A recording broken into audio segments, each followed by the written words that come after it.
So much more. Second four, please. I can be a director. Go, camera 3. It's time for workout. Oh, I always take time before the show to have fun. Throw the 4. And I always love to shoot before the show. Opa. Swish.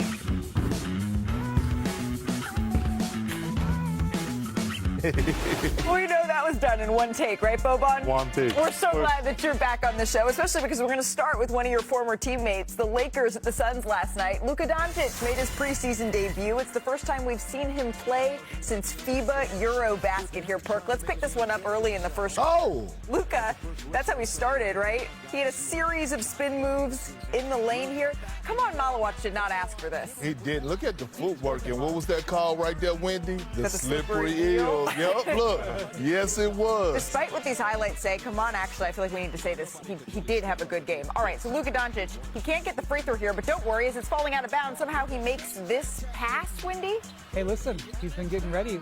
New body, new passes. Nick Smith Jr. hits the 3. About a minute later here, Perk, Doncic dribbles it up, and he hits the wing 3. Easy work, easy work. Got him leaning, then just pulled up. Look at the Little stop. lean with it, rock with it later in the second. Luka dribbles up, deep step back, all smiles from Luka here. 12 of his 25 points, and this one came from beyond the arc, going 4 of 8 from 3.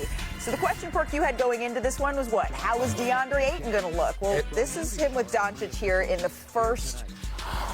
And I love it. And then take a look at this here.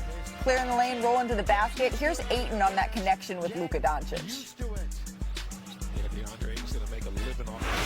He's different. He's doing it, drawing a foul at the same time and throwing a late lob. And you know, it's just I have to be patient and just really reading his eyes.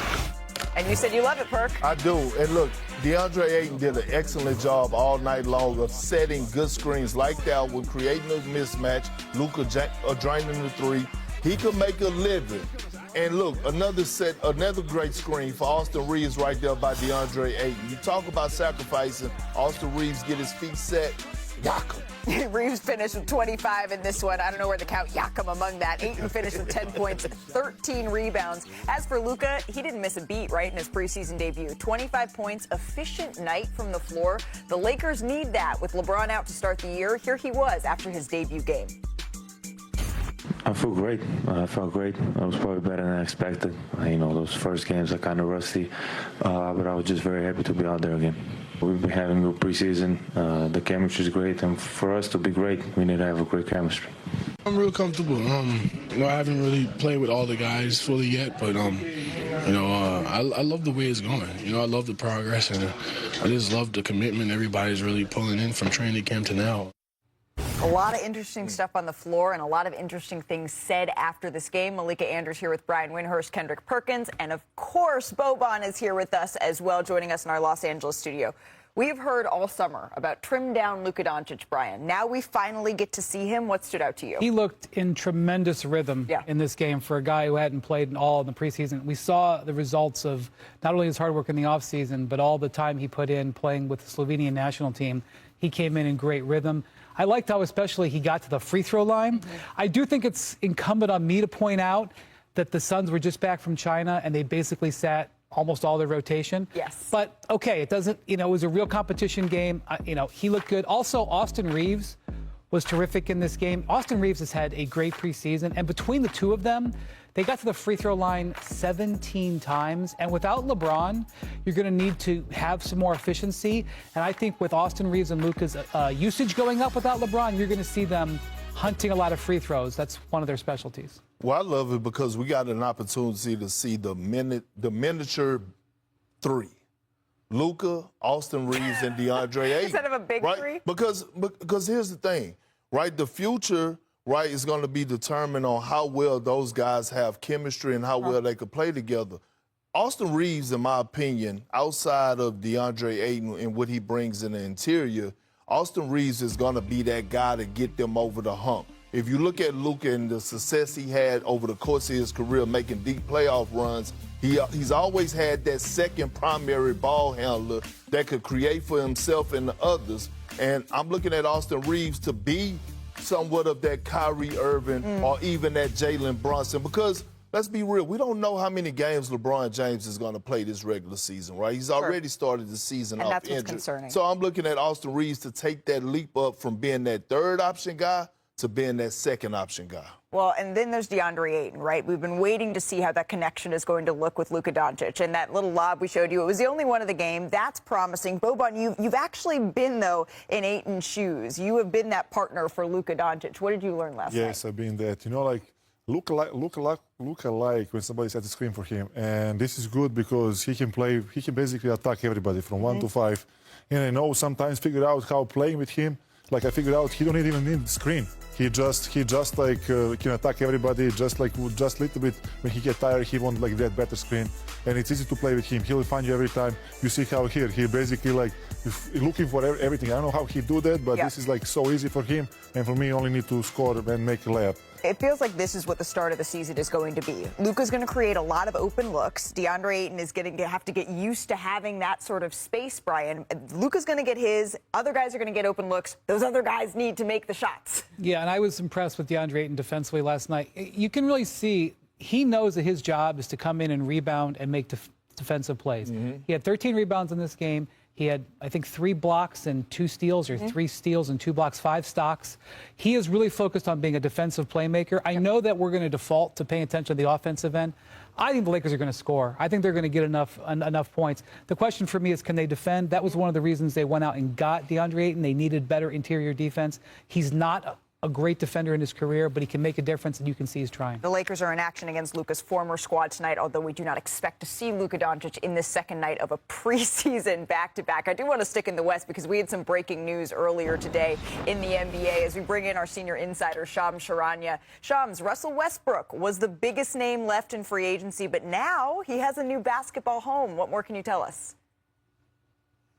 Malika, Russell Westbrook is signing with the Sacramento Kings. His agent, Jeff Schwartz, tells me it's a 1-year, $3.6 million deal. And these are two sides that have been engaged in conversations all off season, every single month, every single week since July. They've been in constant communication. And this is a Kings team that has searched for point guard depth. They were 28th in points, 29th in assists off the bench last season. And I'm told key players advocated for Westbrook as well.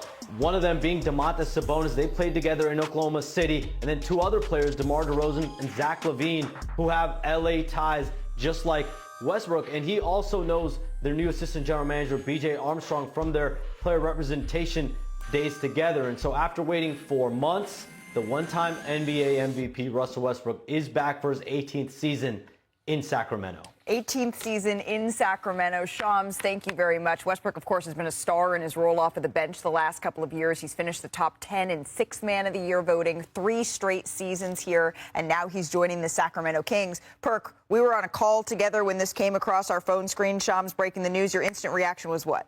You're wearing Kings purple. Good for Russ. Yeah. Great for Russ. I'm glad he signed, but we all know the Western Conference is loaded like a baked potato. We know that, right? There's so many teams. Sour cream. So every night, onions, all that. bacon, cheddar cheese, everything. But every single night is going to be a playoff-type vibe when it comes down to a Western Conference matchup. Yeah. A team, when you face them. And they're not attractive for us eye candy and their personnel to get it done with their talent. I'm not discrediting DeMar DeRozan or Zach LaVine, but they just don't measure up to what the other teams in the West have on paper. So what do you need to bring every night? Your energy, right? You got to have the tenacity. You got to play hard because you're going to win some games by just outplaying teams for as how hard you compete. That's what Russell Westbrook is going to bring to that team in that locker room. So I was just going to say that a year ago they had De'Aaron Fox as their starting point guard, and now they're bringing up old stuff. Well, you knew he goes, when he starts answering, going, so, and then I don't mean to be Debbie Downer. Dennis Schroeder is going to be their starter. He is on his 5th team in 3 years. Dennis Schroeder can do a lot of things. He is a journeyman. He's a journeyman for a reason. This is now Russell Westbrook's 7th team in 8 years. Okay, that is a journeyman. He is a journeyman for a reason. There are going to be nights when Russell Westbrook positively impacts the Kings and that they are going to really be glad he's on the roster. I think you could say the same thing about Schroeder. And there are going to be nights when you realize why these guys are journeyman point guards. I'm a big fan of Russell Westbrook for sure, and every time when you feel down, you watch highlights of Russell Westbrook, like what he do, how capable to do, how easy he to score, how easy fast. I'm a big fan of him because he have big energy and big experience. I think he can help them. And my experience with the Kings, every time when they start really good to play first and second quarter, they need that energy in third quarter and fourth to close the game. And now when we play with them against with Houston, they lead us 20 points, and after they just fall down and they lost the game. There was I think it's a big name for them and great guy. The human embodiment of light the beam. I do have one question for you, though, Brian. When I look at this roster, Doug Christie is a defensive-minded coach. And this roster, to me, doesn't necessarily scream defensive prowess. I know one of their best defensive players, Keegan Murray, just suffered a thumb injury. Out He's for a going to month. miss, 4 to 6 weeks. So part of the problem with the Kings is they play in the Western Conference. And you have to play at such a high level to get one of the top spots in that conference. I understand. I do think Schroeder and Westbrook are relatively good pickups considering their situation they were in, but I'm not excited about where this team is. All right, we need to get back up to a little bit of positivity here. It's the preseason. This is when it's all full of promise, right? We do have a packed show, including a high-flying Zion, but it's been full steam ahead for Steph Curry this preseason. The Golden State Warriors facing the Portland Trailblazers. Perk, let's pick this one up early in the first quarter. Curry gets to his spot on the wing. He's been getting to his spot all preseason. I'm telling you, he got it on his mind. He got it on his mind, Malika. Look, Steve Kerr's probably telling me only playing a few minutes, and he's going out there and been maximized. What we're not going to do is look at the fact that the Warriors were down 22. And then look out, Kuminga throwing it down. Nice setup from Curry there, and then a finish from Kuminga. And then early in the third, the Warriors down 8. Curry gives it up to Al Horford. Curry gets it right back, splashes the 3. The Warriors cut into the lead later in the third quarter. The Warriors up now. Curry dribbles behind the back into the paint. How does he do it? Sorry, Chris Murray, that was not kind. That was not kind. The Warriors up now, and then a minute later, all tied up at 79. Quentin Post passes it through the legs. And set a screen. Curry.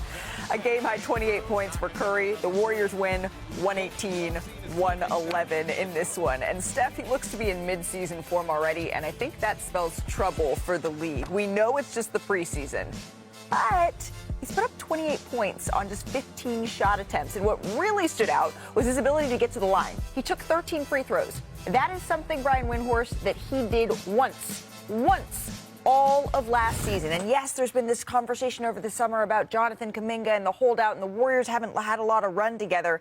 But this team, we know Kevin Pelton projected them to have an incredibly good record in the Western Conference, and I'm starting to believe it here. Well, let's remember how they finished last season. They finished it very strong, and the Jimmy Butler addition gives the Warriors something that they've been searching for a very long time, which is a viable offensive leader when Steph comes out of the game.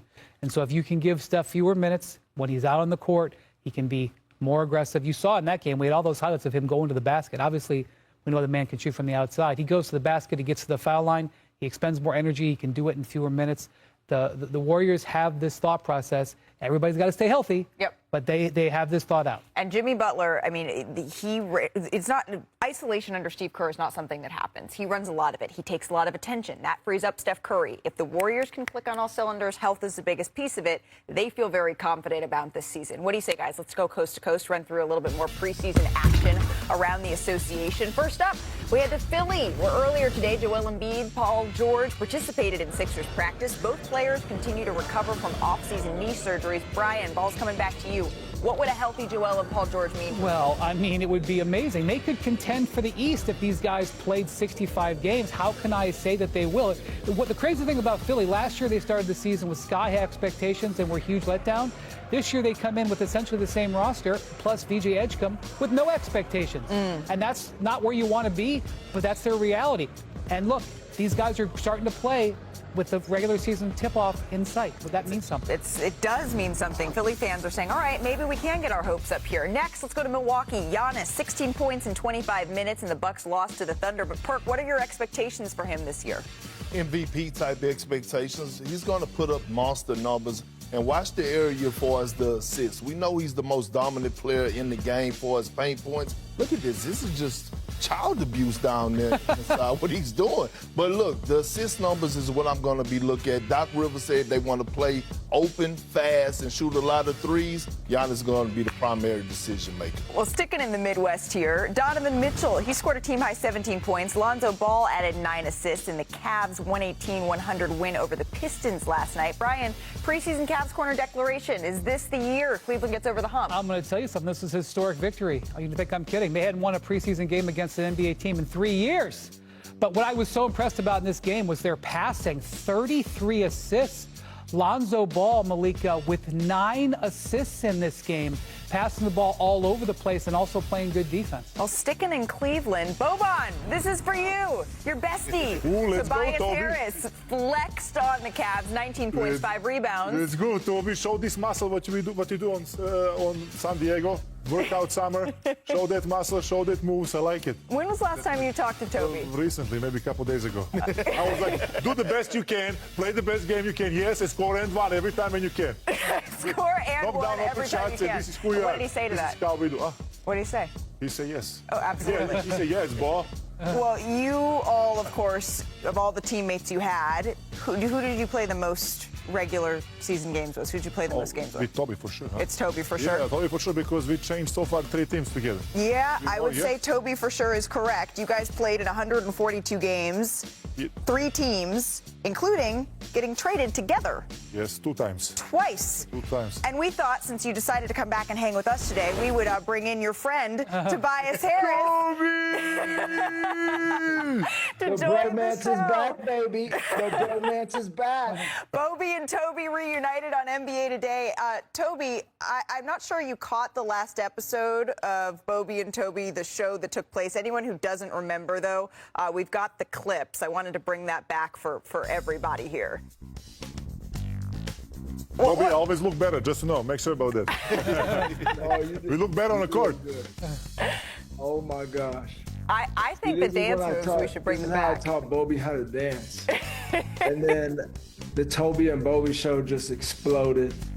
And then, you know, the life of the NBA, we got traded team to team, but it always just brought together our friendship. I love my guy always. It's great to see you over there.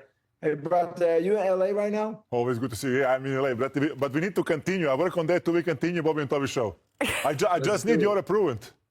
I love Can't it. wait. Come on, we gotta finish it. I'm curious, Tobias, about the time that you and Bobby clicked here. We've only had the pleasure of having him. This is his second day on NBA Today. What was it that sort of drew you two together? You know what? First it was food, then it was just culture, energy, music really brought us together. So listening, he was always interested into the hip hop music. So I had to show him different types of hip hop genres. Okay. From, you know, 50 Cent, Biggie Smalls. So all that just connected us all together. And here we are. Basically, without you, I'm nobody. You help me a lot with everything. I like how that sounds. Well, since you are the president, I think, of the Boban fan club here, Tobias, what did you think of his analysis on your game last night? You were hearing him talk about what he saw from you. You know, he always gives me good praise. So anytime he's giving compliments, this is always, that's what friends do. But he's I'm just great honest. up there. No friendship here. I'm just honest. I'm serious right now. Okay. Well, when he gets honest, he could be a little rude sometimes, but I still love him all the time. It's coming from a great heart. You know that. I think that we've gotten to see that. We've gotten to see that here. Toby, while you're here, now I'm calling him Toby. Tobias, while you're here, can we talk just a little bit about the Pistons? Because you helped the team snap a 5-year playoff drought. The expectations even higher here in your second season. How do you, Cade Cunningham, all break through here? Yeah, well, we have a great group. I think, you start with Cade. He's blossomed into the superstar that he is. One thing that I love about him is just his work ethic, his humility, and really his humbleness as a player. I mean, we go where he goes. He sets the tone every single day in practice. And we got great young talent. Sawyer Thompson stepping up, Jalen Duren, Isaiah Stewart, Jaden Ivey back. So sky's the limit for this group. So it's a young group. They call me Unc over here. I'm only 33. but I've embraced the Unc role. At the same time, the cities is super excited for our team and what we have. And last year was just a glimpse of all the talent coming together and really making it happen. So we're super excited to get this thing rolling this year. I think we need a Boban pep talk for Toby on his season, and then I want Tobias, your pep talk for Boban finishing off his week as an analyst strong. Please, Uncle Toby, tell me something. All right. Well, first, I want to tell Bobby, you know, I want him to be relaxed. He got to get up there and do a few dances for you guys. Get going. Get the vibes rolling. You know, that's when he's in his element. That's when he's at his best. And, you know, maybe, Bobby, we could get a little haircut every now and then. You know, one time in L.A., I took Bobby to a black barbershop. He was a little scared, but it's all good. But my guy always gets it going right, so he got it. Yeah, we're on national TV right now, and me and Toby play one-on-one. We never know the score because I say I won, he say he won. We never know. We don't want to turn the camera to see who won, but it's okay. You NBA player, I'm right now here on the other side. I love it. Tobias, thank you so much for the time. I think we can mark this as the official, unofficial new beginning of the Bobby and Toby show. I think we should do that right here on NBA Today. Check. Done. Tobias, thank you. Enjoy the rest of your day. We appreciate the time. Still to come, hitting that off-balance jumper just as the quarter ends. The Rockets head back to the locker room up 1 at the break. He's timeless. He is. Timeless. He is. Let's talk about Zion Williamson, who the clock is on for. Jumper over Alperen Sengun.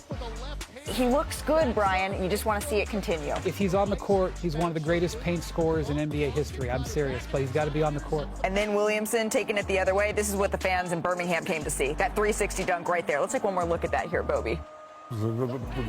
Yes. You're taking another look at the highlight here from Zion. That's crazy. I stopped without words. This is amazing.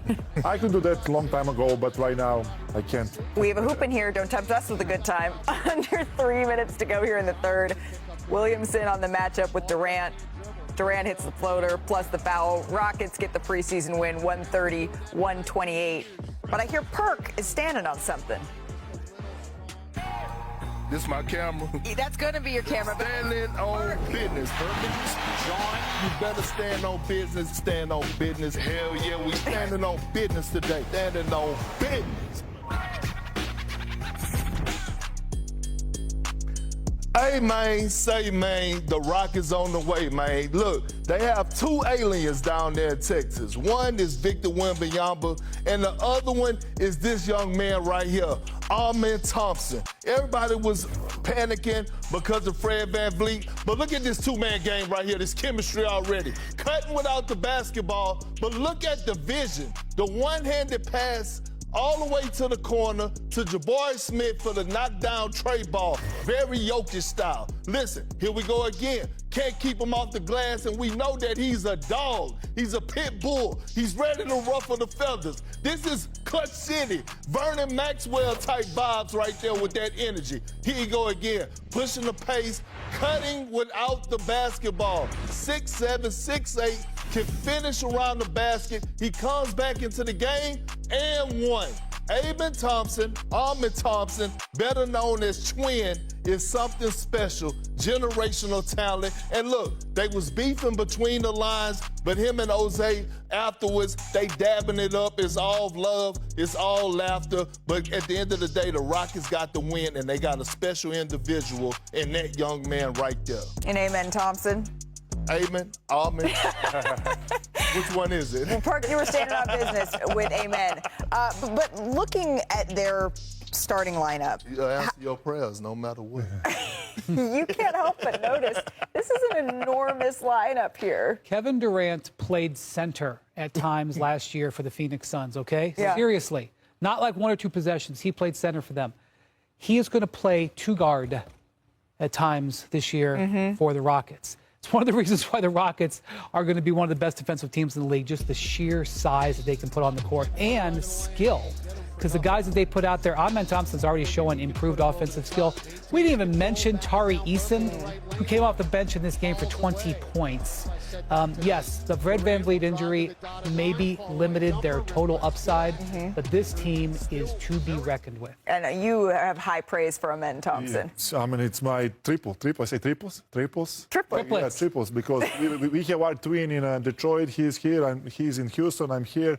when we will play together, he's my little brother, and he's a great guy, great personality. Like, you know, from beginning, basically, we didn't play, we have worked together, and the coaches with him, like, they make big development. I think he has a bright future, and he's an amazing guy. He basically like unstoppable if he wants. By the way, in the preseason, he's shooting around 80% from the three-point line. He looks great. He's shooting about 80% from the three-point line. And they're going Probably one of his only weaknesses. They're going Outside to need, still getting better as in the Western Conference, as high as the expectations are for the Houston Rockets, they're going to need every bit of that if they want to clear them. Let's go from the West to the East here. In case you missed, pulled a fast one on Tuesday. So at Celtics practice, the Boston media, they were preparing to play other media members, but head coach Joe Mazzulla, he had a different idea here. Don't want to break it to you, but you're not playing against each other, you're playing against the coaches. Okay, so let's see how that turned out then. This is what the guys do, right? Media members, they tend to play these pickup games. Joe Mazzulla had different ideas. Phil Presley nails a wing three. Joe Mazzulla has some lockdown defense. Presley's knocking down another three. We're just not going to check that score in the corner, Perk. We don't need to, but look, I'm not really overreacting to this. I do have a problem with this. The problem is, what was Brian Scalabrine? And the Nuggets made some big moves this offseason in reshaping their roster. The additions of Cam Johnson, Tim Hardaway Jr., Bruce Brown, who of course they're familiar with on the wings. But Jonas Valanciunas could be the most impactful to helping the three-time MVP in Nikola Jokic. So they have a double big. It's a good thing that I got my double bigs. I got Boban and Perk here to help me up at the big board. And I'll be Jokic. You could be Jonas, because I'm the most skilled out of the two. Okay. Why don't you talk about this ability now that the Nuggets have to go double big? Well, it's a trend now, Malika, because OKC, the champs, they play a double big lineup, so you got to match energy with energy. So last night, we saw Jokic, the most skilled big to ever play the game, and Jonas Valanciunas on the floor together. I want you to look at this. Cross-screen action for Jonas that Jokic just said, and all of a sudden he pops, look for the high-low, is not there. Easy little 15-footer for Jokic. We know he has that feathery touch. Then we come on this end. I know this is a worry, but look at the defensive presence. You got Valanciunas, he's contesting at the basket. You got Jokic, who's one of the best rebounders in the game. Now he's starting to break, pushing it, quick outlet, getting out in transition, finish with the left hand. These two are going to be a problem, and it's going to be easy for them to adjust because Jokic is so skilled at passing. Valanciunas also has a very high IQ for the game of basketball, and it's going to be a problem because both of these guys are physical. Shaq say, you could bang with me in the first quarter, the second quarter, the third quarter. When I get you to the fourth quarter, you're going to be dead bird, tall grass. So they're going to have a problem with those big fellas. I like that first play, because we talked about that yesterday, and I mentioned this play when I saw on TV how they play. And in defense, that's why you need two big guys. One to block the shots, other one to pick up rebounds and go in fast break. I think easy points, how Perks already said, I think they will be like really tough to guard and hard to defend. And you think this is going to continue to be a trend that we're going to see around the league? It is. It's already starting. Dallas, Cleveland, you know, we're seeing it. Double big lineup. You mentioned Dallas. I think we're speaking of big men in new places. We also saw the Luka DeAndre Ayton connection for the first time last night. But J.J. Redick has been focused on the other end of the floor. Ayton had 3 blocks and 2 steals, along with 8 of his 13 rebounds being on the defensive side of the ball here. They really did last year. They saw a drop-off in their interior defense after the Luka Doncic trade, and a big reason why they were moving on from Anthony Davis. There we go. We have some numbers here to show you, which saw the Lakers' blocks per game drop from nearly 5 to just under 4. So J.J. Redick, he shares his new approach to the defensive side of the ball with our Tim Legler. Just talk about some of the things, I think, JJ, that you make a priority for your team, and we can let this play out because we're going to see multiple replays. So we'll just let it play the first time, and then as we run it back, anywhere you want to stop it, point out what you want. Sure. I mean, look, so this was our sort of death line. You can stop it right here. And you see the physicality in that screen. Rui passing AD along to Austin. Austin meeting Anthony Davis, being physical with him on the roll. We talk all the time in isolation, particularly against guys that can knock down threes like Klay Thompson. We want to use that stick hand. Rui Hachimura is the best guy on our team using that stick hand in isolation. So he prevents the three. And then look, we're a team defense. We didn't last year, we're not going to this year. We don't have lockdown defenders. So we rely on our help defense, we rely on our shift presentation. And Doe gets a little bit out of position here and gets beat on this stampede cut from Najee Marshall. But we've got a rim collision. You know, you've got verticality, you can block a shot or you can take a charge. Austin was great for us all last season, taking charges, and this is a great example of this. You know, when you decide to go small like we did for this stretch against Dallas here, you know, you're going to have to switch 1 through 5. And so you're going to naturally end up with some mismatches, and you're going to inevitably have a smaller player at the rim. And those rim collisions for smaller players a lot of times have to be putting your body on the line and taking a charge like Austin did here. Now you got, obviously, you're talking about here a lineup with 3 forwards, basically 6'8", right? A couple other guards on the floor. Now it might look a little different for you defensively. If you got a DeAndre Ayton on the floor, if you got a Jackson Hayes on the floor, you're talking about playing more centers than you have maybe a year ago. So how are you going to have to adjust with some of the things you're going to prioritize defensively? I think it's just simplifying things, to be honest with you, Tim. You know, we did a lot game to game last year, and a lot of that was based on the teams we were playing or who was available in our lineup and our ability to play with smaller lineups. And so we had different switching groups. I think just having a base defense for a full season with the same group and really just creating clarity night to night. So, you know, if that's a 5, hey, here's what the coverage looks like. Our switching group, here's what that is every single night. Now, obviously, there's going to be some changes. I'm not going to let Karl-Anthony Towns pick and pop. Right. You know, I'm not going to do that. So, well, look, you are going into year 2, man. I'm glad you can breathe a little bit more because it's a little bit more of expanded schedule for you now as you prepare for year 2. I cannot wait to see what you do with this team. I can't wait to see what Luka looks like and you getting him for a full year to coach. JJ, thanks for your time. Right, obviously, wish you nothing but the best. Rania, Shams, what more can you tell us? Look, after 9 NBA seasons, Malcolm Brogdon has suddenly made the decision to retire from basketball. So this is someone that was set to make the Knicks regular season roster, but he has been contemplating retirement for the last few weeks, and he informed the Knicks of his decision today. The Knicks had slated him to be the backup point guard on this 2025-26 roster, but Brogdon has made the decision to retire from basketball. This is someone that was one of 2 NBA players ever to win Rookie of the Year and Sixth Man of the Year. He also had a 50-40-90 season in his NBA career. So heavily productive stints, particularly in Milwaukee, Indiana, and Boston. Here's his statement right there to ESPN about his decision to retire. And this abrupt decision does have a direct impact on the Knicks, but Malcolm Brogdon, after 9 NBA seasons, is retiring from the game of basketball. Well, we certainly wish Malcolm all the best of luck in his future endeavors here.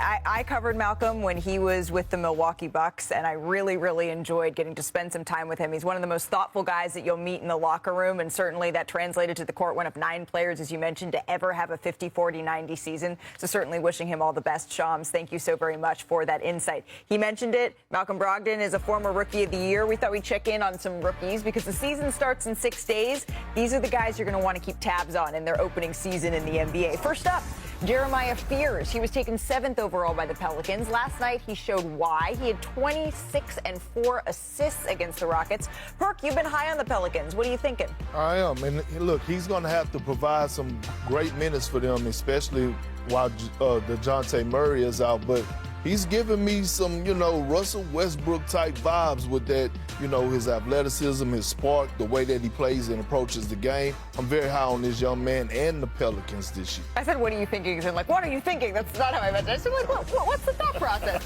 Let's go to Kaman Malawatch. He put together a highlight package last night. 17 points, 8 rebounds, 3 steals, 2 blocks. Wendy, could this Suns project be a little shinier sooner rather than later? Did you see how he got that block on the second jump? He's got incredible athleticism. And in this game, in addition to his defensive playmaking, he showed some of his offense, hitting the outside shot, getting to the basket. Look, he is going to have issues at times this year with physicality because, he's still very much growing into his body.